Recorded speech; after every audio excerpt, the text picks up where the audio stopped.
Welcome. In this video, I'm going to show you how to make a simple yet effective face mask. For this project, you'll need a 20 gauge wire and 2 1/4-inch elastics cut to 6.5 inches, or you can use hair ties as well. For the protective layer of the mask, you're going to want a non-woven material. In this video, I'm using the Oly-fun fabric, which is an all-purpose material. The two materials, the cotton and the non-woven, I like to use a 7x10 rectangle. After pinning your two pieces of fabric together, you're going to sew a 1/4-inch inseam, and while you're sewing that, you're going to put your elastic in the corner. The elastic will go from the top to the bottom of the 7-inch side.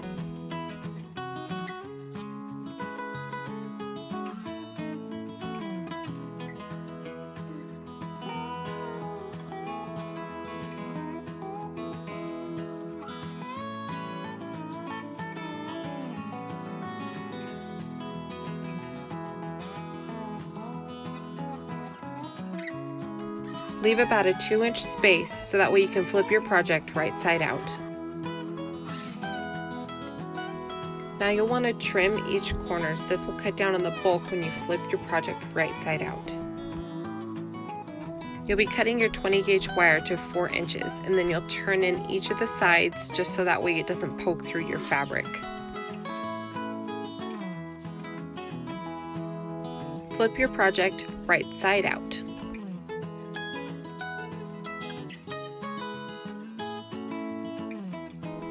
You can use the elastic to help you pull out the corners. This will also ensure at the same time that you got a good stitch over the elastic.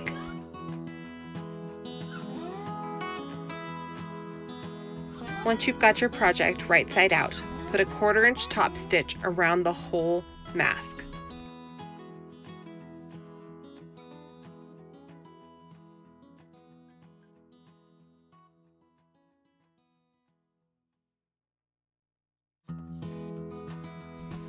The upper part of the mask will be where the hole is that you flipped your project.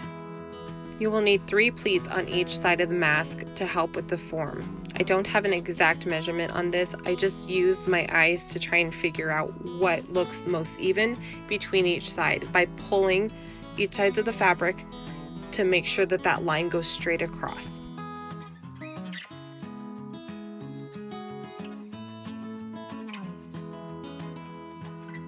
If you want to make sure that they're exactly even, you can just butt up each side to see if they line up. You want to make sure that wire is centered, so I'm just measuring from the edge of the mask to where the beginning of the wire would be, and vice versa. Place that wire in that little pocket that we kept.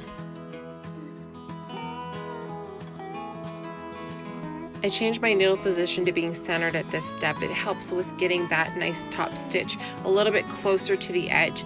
You also don't want to hit that wire when you're going back around.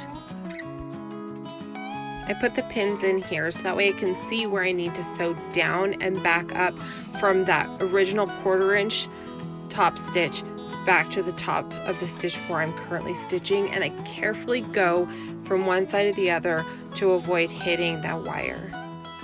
Once you get to the second pin, flip it around on the outer edge of that pin, sew it top to bottom again the same way, and then continue on with your project, top stitching all the way around with about the same top stitch length between the edge of your project and the 1/4-inch top stitch. You can now take all the pins out from the pleats and your project is done.